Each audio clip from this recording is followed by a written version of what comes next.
Bonjour,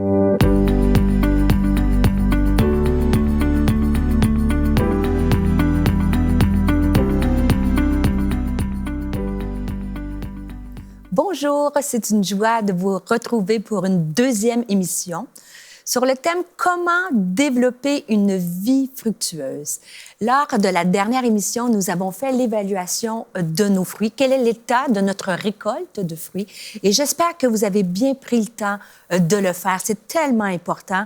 Et nous avons terminé en regardant à la solution pour avoir ces fruits dans notre vie, ces fruits de l'Esprit-là. La clé se trouve dans l'Évangile de Jean, comme on a regardé.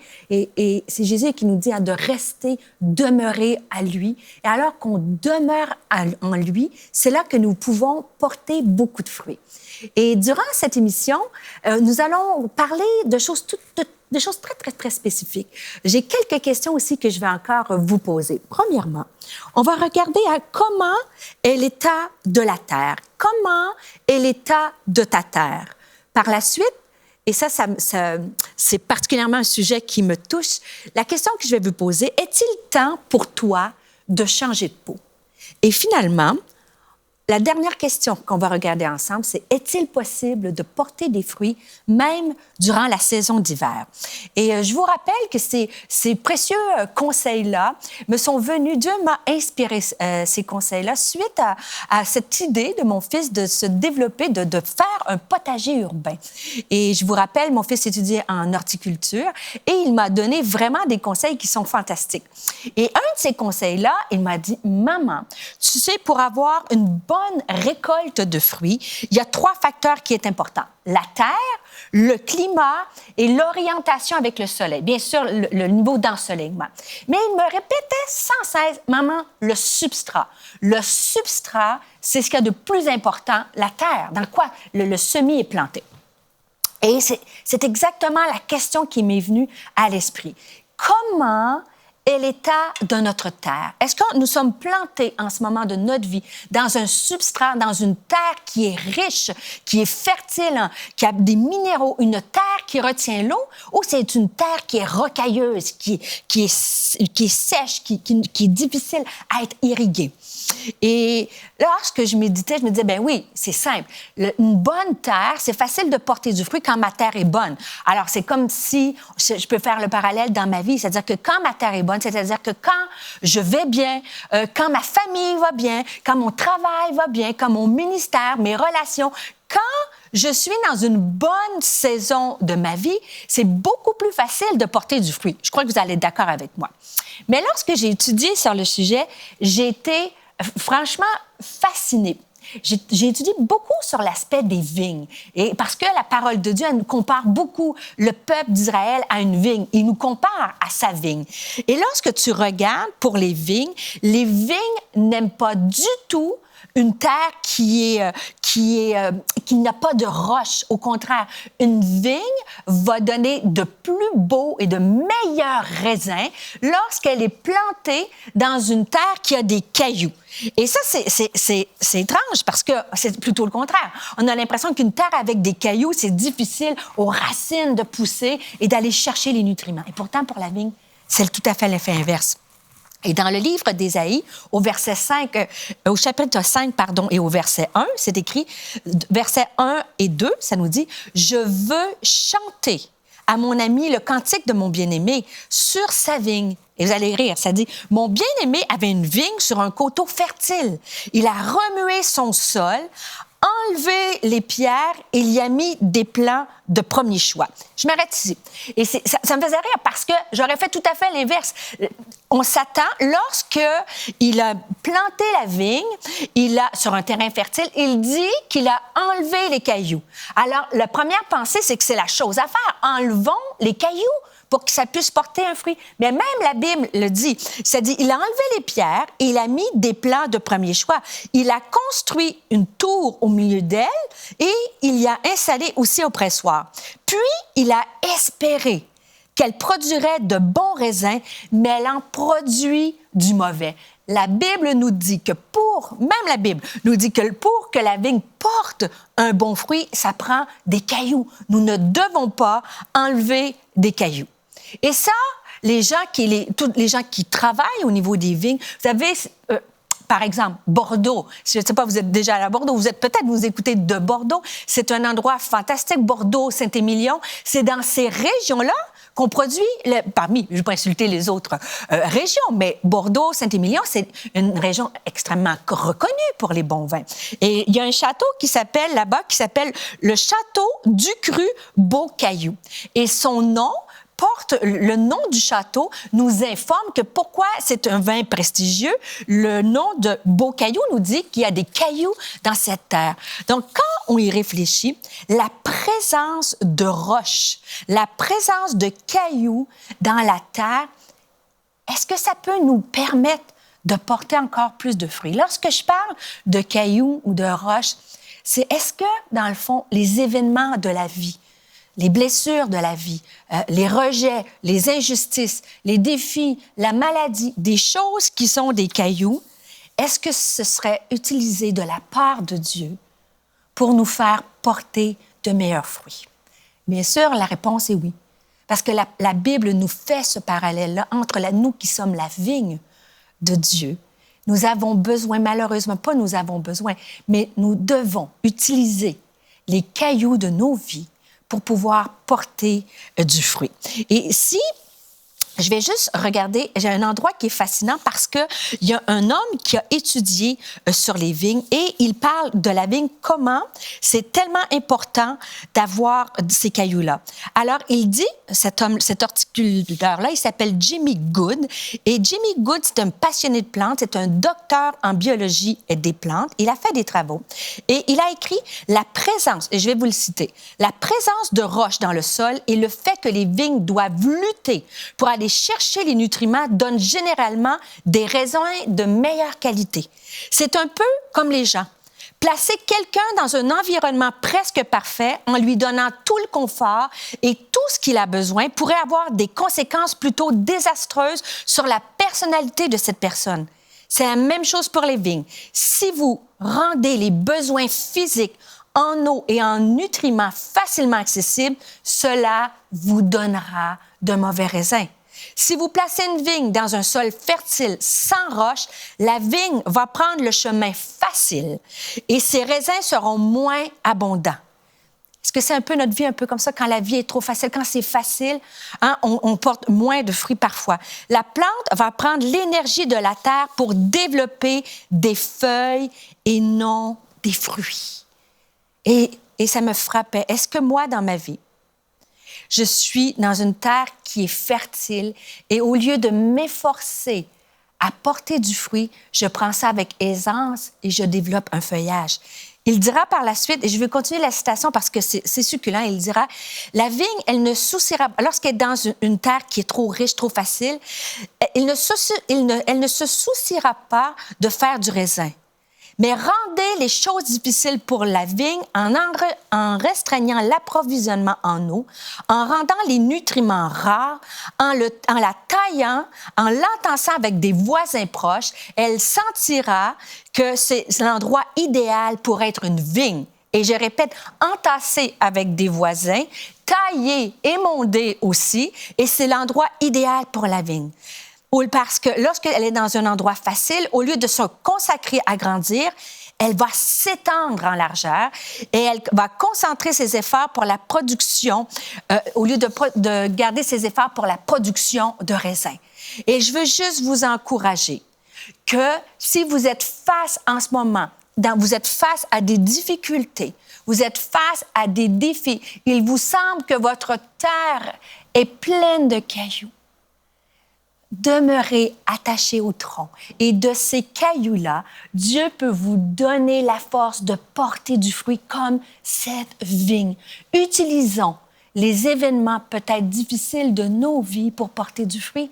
Et si, un moment cœur à cœur avec vous, si on est honnête, il y a des choses... Moi, les choses les plus difficiles de ma vie, je dis, Seigneur, je ne voudrais plus jamais repasser par des défis, que ce soit familiaux, des défis de santé. Je dis, Seigneur, c'était difficile, ça. Mais si on est honnête, n'est-ce pas dans ces moments de défis, de tempête, qu'on est allé chercher une plus grande profondeur.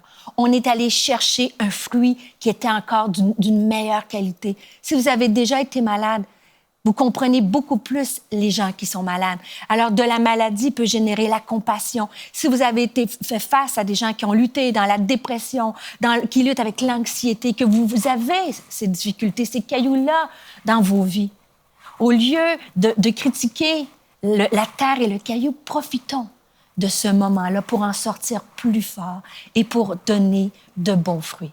Alors, comment est l'état de ta terre aujourd'hui? Il n'est pas obligé d'avoir juste une terre riche et fertile pour porter du fruit. La Bible nous dit, au contraire, que lorsqu'on enlève les cailloux de la vie, c'est là que les raisins sont de moins grande qualité. Alors, qu'on puisse s'arrêter un instant et dire, Seigneur, je suis peut-être dans une terre difficile, avec des roches, mais tu vas me donner la grâce de porter du fruit. Et n'oubliez pas, avec lui, si je demeure attaché au sceptre, tout est possible. Alors Dieu va te donner la force de porter du fruit, même dans une terre qui est difficile. La deuxième question, j'ai parlé comment le substrat, comment est l'état de ta terre. Mais la deuxième question est, est-ce qu'il est temps pour toi de changer de peau? Et pourquoi je dis j'aime particulièrement ce thème-là lorsqu'on parle de porter du fruit?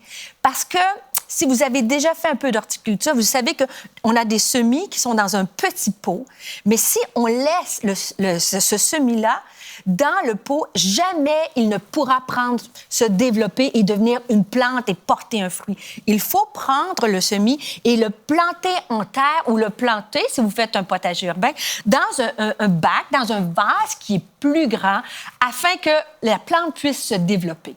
Eh bien, dans notre vie chrétienne, c'est exactement la même chose. Des fois, on aime le confort du petit pot. Des fois, on aime le confort du petit pot et des fois, c'est l'inverse. On se sent à l'étroit dans le petit pot.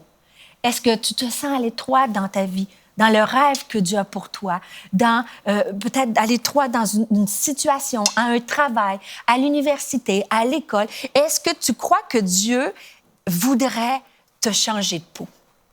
Je crois que des fois, moi, Dieu m'a changé de peau. Un des plus grands changements de peau, c'est lorsque nous avons accepté Jésus-Christ comme Seigneur et Sauveur de notre vie passée. Il nous a transplantés dans cette terre promise riche. Et à travers l'histoire, à travers la Bible, dans l'Ancien Testament, dans le Nouveau Testament, on voit comment Dieu a déraciné des gens pour les emmener dans un pays qui était meilleur. Et il y a deux endroits. Dieu veut nous faire changer de peau. Il y a deux raisons principales.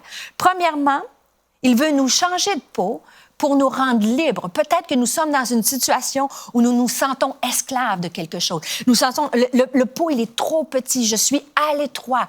Dans mon église, peut-être, dans certains endroits de ma vie, et que Dieu m'amène à une transplantation. Peut-être que je dis, tu es à un endroit de ta vie et Dieu t'amène, te parle peut-être de dire, allez étudier à l'étranger, allez faire quelque chose d'autre, changer, allez impacter.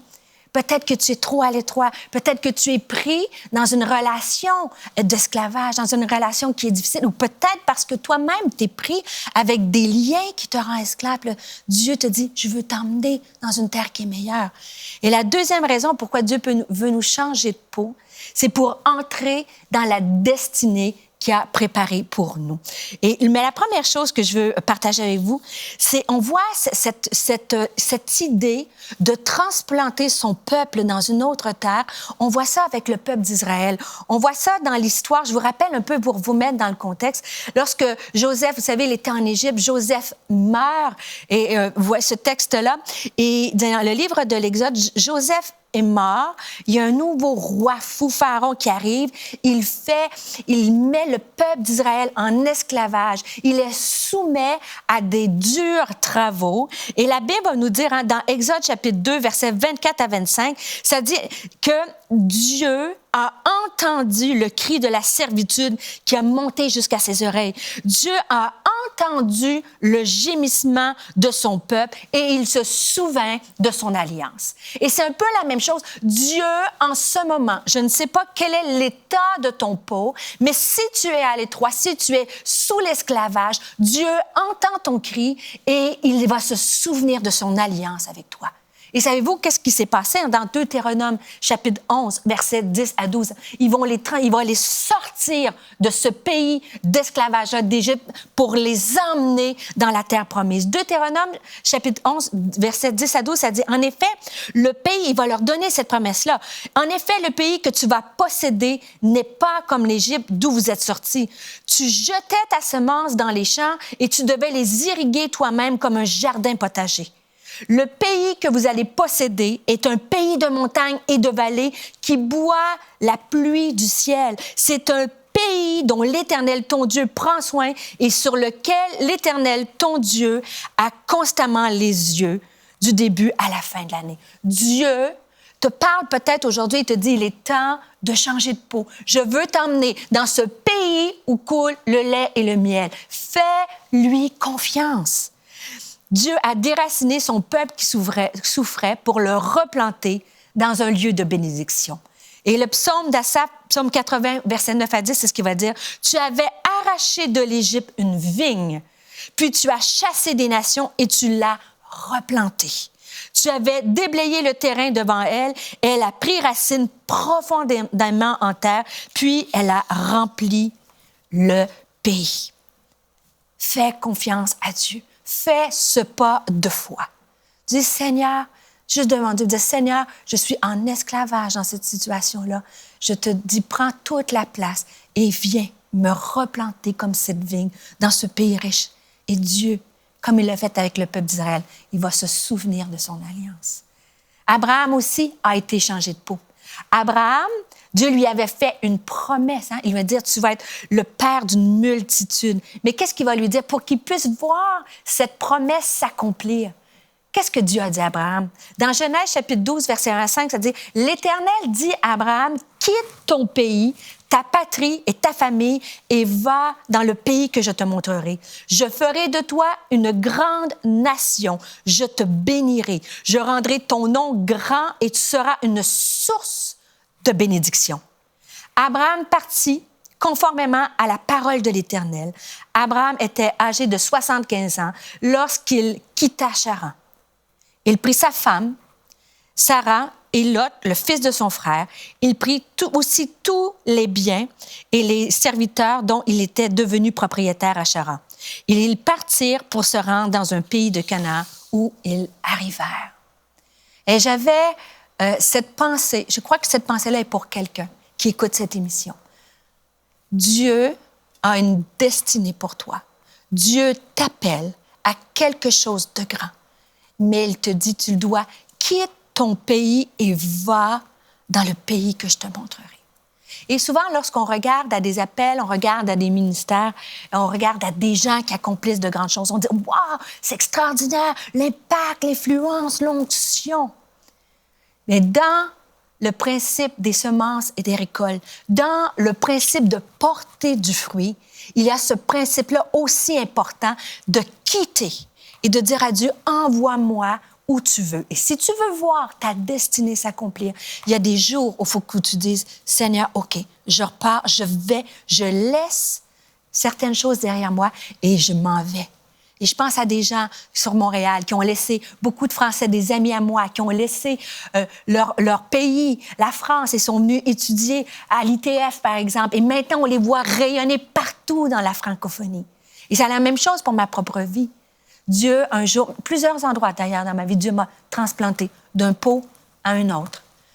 Mais un endroit, peut-être que pour certains, vous connaissez un peu mon parcours, mais moi, je suis une scientifique de formation. J'ai un doctorat en biochimie. J'ai travaillé pendant quelques années dans le domaine pharmaceutique. Et un jour, alors que ma carrière allait très bien et que financièrement, je gagnais très bien ma vie, et un jour, le Seigneur, il m'a dit, il est temps pour toi de changer de peau. Et j'ai laissé cette aisance, rappelez-vous, les vignes, c'était une aisance matérielle, et j'ai laissé ceci. Et je suis partie pour une nouvelle destinée. j'ai laissé ma carrière scientifique et j'ai commencé à servir le Seigneur à temps plein. Et je vous dis, ce fut, pour vous dire la vérité, peut-être que vous direz, ah, c'était fantastique, Stéphanie, tu en allais faire le ministère, servir Dieu. Ce fut une des plus difficiles décisions de ma vie, mais une des plus belles. Dieu s'est souvenu de son alliance parce que dès l'âge de 15 ans, Dieu m'avait donné ce désir-là de le servir. C'est un rêve. Quand je dis un rêve, c'est porteur de fruits. Mais les années avaient passé. J'ai fait mes études et j'étais rendue dans un moment de confort où j'étais confortable dans mon petit pot, dans mon laboratoire. Mais pour porter du fruit, il a fallu que je dise, Seigneur, oui, prends tout. Alors, en laissant cette carrière-là, j'ai consacré ma vie. Je suis partie par la foi. Bien sûr, j'ai parlé avec mon pasteur dans l'Église et il m'a encouragée. Et j'ai commencé bénévolement dans l'Église. Et Dieu, par la suite, a ouvert des portes pour moi d'une façon incroyable. Et je vous ai dit que c'est une des plus difficiles, mais une des plus belles décisions. Et le bonheur que j'ai d'apporter la parole, d'entendre les fruits, de voir les fruits dans la vie des gens, dans le ministère à l'Église où je suis auprès des femmes, dans la francophonie où que je voyage, ça vaut la peine de changer de peau. Alors, j'espère que le Saint-Esprit te parle, il va te donner le courage et juste l'inspirer. J'espère que je vais plus t'inspirer de dire ah, soit que je suis trop à l'étroit, j'en peux plus, il faut que je sorte, ou soit que je suis trop confortable et j'ai oublié que Dieu veut m'emmener dans sa destinée. Et le dernier point que je vais partager avec vous, c'est est-il possible de porter du fruit même en hiver? Alors, je ne sais pas de quel pays, pour vous, pour certains, si vous êtes sur le continent africain, pour vous, l'hiver, bon, c'est un peu différent, ou si vous êtes de l'île de la Réunion, alors là, c'est fantastique, il y a presque pas, bien sûr, il y a l'hiver, mais on le sent pour y être allé, c'est très, très, très agréable. Mais si vous êtes Québécois, vous comprenez ce que je veux dire. Le Québec, en fait, on a l'été au Québec. C'est juste que ça dure 2 jours. Mais le reste du temps, il fait quand même bon. Mais vous savez, comme si vous êtes du Québec, vous avez voyagé au Québec ou pour l'avoir vu à la télévision, que le Québec en hiver, c'est quelque chose. Il fait froid, des températures sous zéro, je dirais même des fois moins 30, sous zéro, et il y a la neige et des mètres de neige. Alors, la question se pose, est-ce qu'il est possible de porter du fruit en hiver? Bien, la réponse est oui. Il est possible de porter du fruit en hiver. Et alors que je termine cet enseignement, je veux vous encourager. Je veux encourager des hommes et des femmes, si vous êtes en hiver. Vous savez, quand je dis on a différentes saisons, pour moi, l'hiver, c'est lorsque tout est froid, lorsqu'on sent qu'il n'y a pas de vie autour de nous, c'est gris, il fait sombre. Ça, c'est l'hiver. Et comme croyant, qu'on soit un homme ou une femme, il est possible d'être en ce moment dans une saison d'hiver. Comme j'ai dit tout à l'heure, peut-être tu es face à la maladie, c'est l'hiver. Tu luttes contre un cancer, tu luttes avec une maladie qui est chronique, des douleurs chroniques. Peut-être que tu écoutes ce message, c'est l'hiver dans ta maison. Tu es peut-être dans une séparation, un divorce. Tu es peut-être avec des soucis avec tes enfants qui se sont éloignés de Dieu, qui prennent de mauvais choix. Peu importe ton hiver, il est possible de porter du fruit. Et le plus bel exemple pour moi, j'aime tellement étudier les personnages de la Bible. Un des meilleurs exemples pour moi, c'est la vie de Joseph.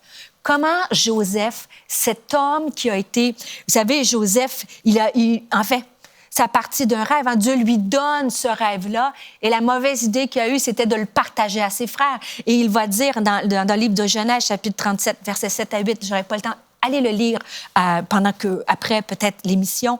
Mais ça dit qu'il a fait ce rêve-là et il a dit à ses frères, je vous voyais, on était des germes et vos germes se courbaient devant moi.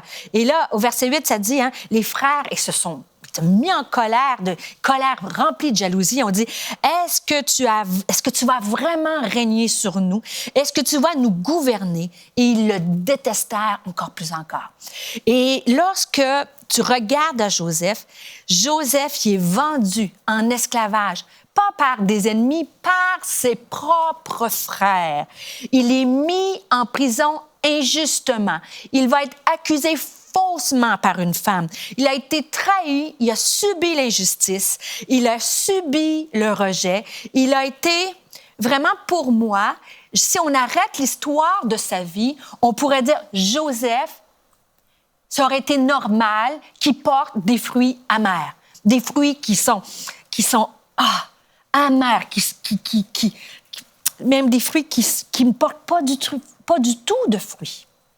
Et pourtant, lorsque son père parlera de Joseph dans Genèse au chapitre 44, verset 22, c'est fascinant parce qu'il va le dire de Joseph. Joseph est un rameau fertile d'un arbre plein de fruits, planté près d'une source. Ses branches grimpent et s'élancent par-dessus la muraille. Quelle description extraordinaire d'un homme qui avait toutes les raisons du monde de porter aucun fruit ou des fruits amers.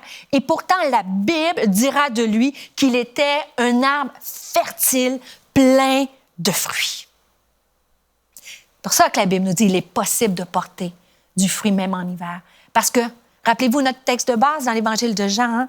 Celui qui demeure en moi et en qui je demeure portera du fruit en abondance. Et peu importe la saison de ta vie, tu as toujours accès au cep, tu as toujours accès à la présence de Dieu qui veut venir aujourd'hui te fortifier, te guérir, te consoler, te relever, te donner la force de pardonner, te redonner la foi, de voir les choses qui ne sont pas comme elles vont et elles peuvent devenir.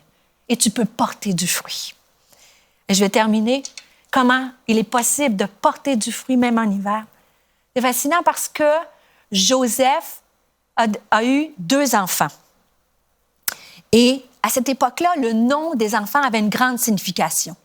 Et le nom qu'il a donné à 2 garçons, c'était Manassé et Éphraïm. Et Manassé en hébreu, ça signifie « car Dieu m'a fait oublier toutes mes peines et toute la maison de mon père. » Le nom de Manassé témoigne du cœur de Joseph que, à travers la pire injustice et trahison, il a donné un fruit. Sa femme a enfanté, mais grâce à la semence de Joseph, a enfanté un fils Manassé qui dit « Dieu m'a fait oublier toutes mes peines. » Dieu peut te faire oublier toutes tes peines. Mais le 2e nom du garçon s'appelait Éphraïm. Le 2e garçon de Joseph s'appelait Éphraïm. Et Éphraïm signifie en hébreu « car Dieu m'a rendu fécond ». Car Dieu a permis que je porte du fruit, m'a rendu fécond dans le pays de mon affliction. Dieu a la capacité de te rendre fécond dans le pays de ton affliction. Alors, on va juste courber la tête encore une fois. On va juste fermer les yeux. Et si tu es en hiver, j'aimerais prier pour toi. Seigneur Jésus, je te dis merci pour ta parole. Je te prie pour des hommes et des femmes qui ont entendu cette émission, qui puissent être fortifiés. Seigneur, à travers les cailloux comme les vignes, qu'ils puissent donner du fruit. Que ce soit une saison où tu les appelles à changer de peau. Seigneur, que ce soit à travers l'hiver que tu veux les rendre féconds. Je te prie par ton Saint-Esprit de venir en ce moment inonder les cœurs et les pensées. Et Saint-Esprit, viens consoler. Paraclétos, viens fortifier. Et je te prie que tu viennes donner à un homme ou à une femme qui, en ce moment, a besoin du don de la foi, c'est-à-dire de voir les choses comme toi, tu les vois. Amen. Que Dieu vous bénisse. On se retrouve pour la 3e émission à ne pas manquer.